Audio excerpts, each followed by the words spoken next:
ロケットだ。お前たちがニャイキングを操っていたのか。何を言う。我々は今ニャイキング様の子分なんだぞ。操られているのはニャーたちの方にゃ。どういうこと？どっちでもいいけど。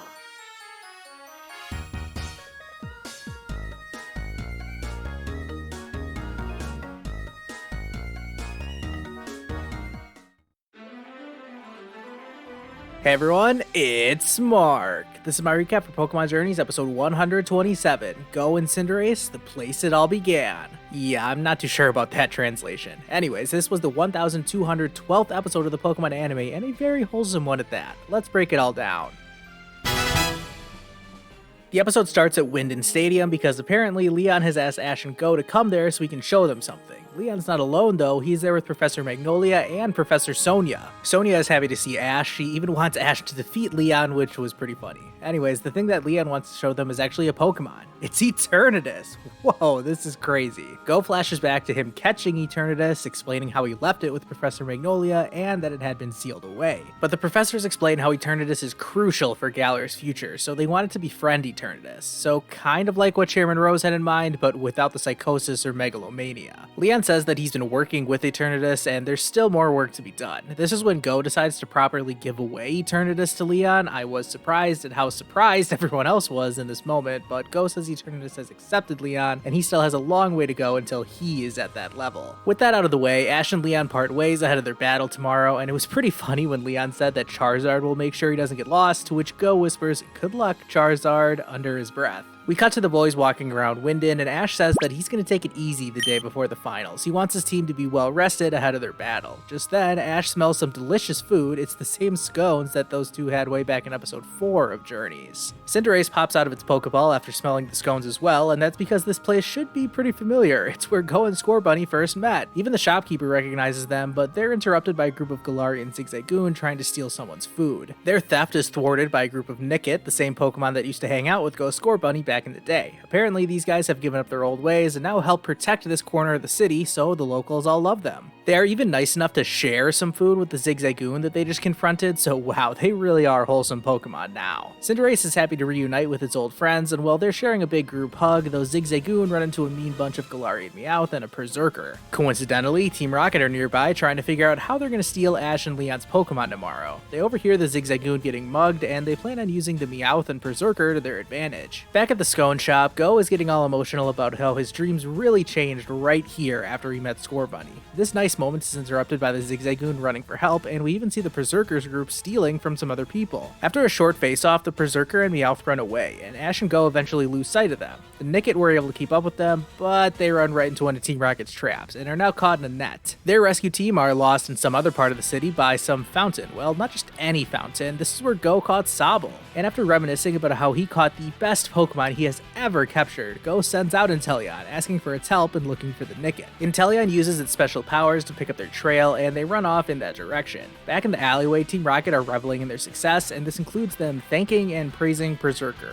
Wait a second. I thought they were going to be Berserker's boss, not the other way around. Anyways, now is not the time because suddenly a flaming rock flies in and cuts the net that the Nickit were being held in. Yep, Ash and Go have arrived, and they accuse Team Rocket of using the Berserker and Meowth, to which they humorously reply that no, Berserker is using them. This was a really funny moment when they just kind of killed the music dead to emphasize the shock and confusion, but they quickly snap out of it and get back to confronting Team Rocket. I am probably the only one who felt like this, but I was actually excited when Meowth called for the Rocket Prize Master. We haven't seen Pelipper fly in with this thing in so long. Team Rocket get their backup and are ready to battle, but Go tells Ash that he's got this one all on his own. He readies his 3 Pokemon alongside the Nickit, and I'm sorry, I can never take this seriously when Groovy looks like it's actually going to battle. As if. Team Rocket have a surprise up their sleeves though. They're going to use the Galarian Meowth to get some more Pokemon from the Rocket Prize Master, and yeah, now things aren't looking so good. This massive battle starts off with a ton of dodging, and pretty quickly the Nickit are able to surround the Berserker and the Meowth. Meanwhile, the Cramorant's Gulp Missile is absolutely wreaking havoc, and Go's tactic for stopping it is by having Grookey bash it with its stick. It's not using any moves, it's just being its usual annoying self. Back over by Berserker, the Nickit start to evolve out of nowhere, and oh boy, now Team Rocket are in big trouble.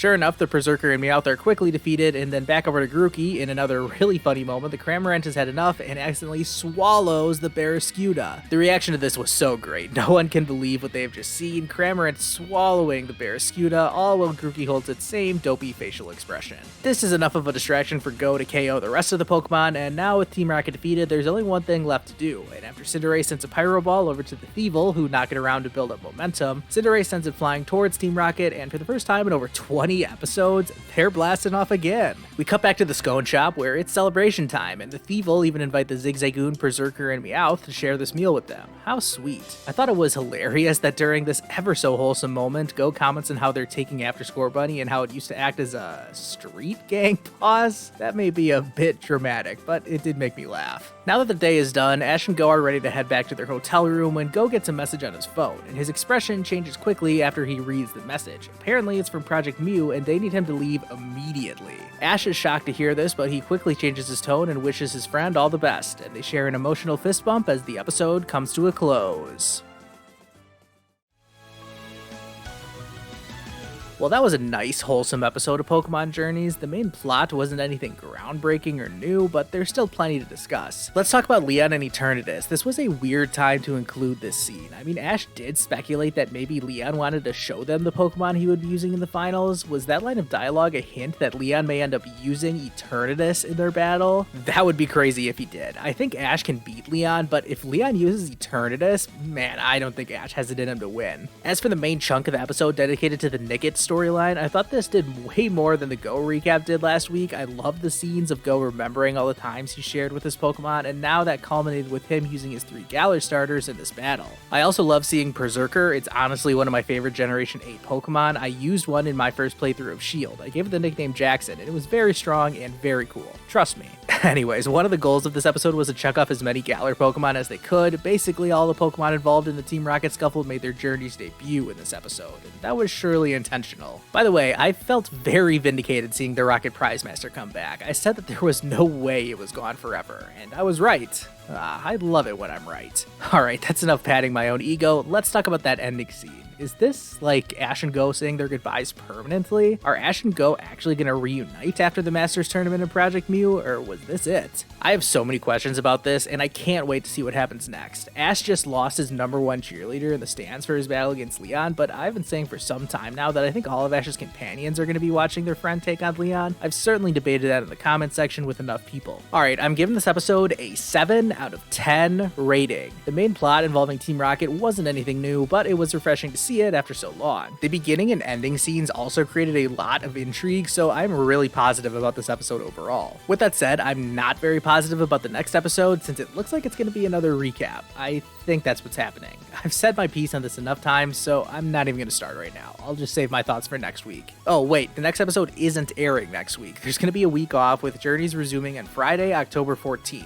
Alright, that's not ideal, but I can make it work. As many of you know, I've been posting videos ranking all of Ash's gym battles lately, and next up is my ranking of all of Ash's Sinnoh gym battles, so be sure to catch up on any of the rankings you may have missed, and make sure you're subscribed so you don't miss the Sinnoh video next week. Thank you all so much for watching. Be sure to like this video if you haven't already. Shout out to all my channel members, and hey, if you're still watching this far into the video, go ahead and join my Discord server. I'd love to hang out with you over there, and the link to join is down in the description of this video. I'll see you guys next time.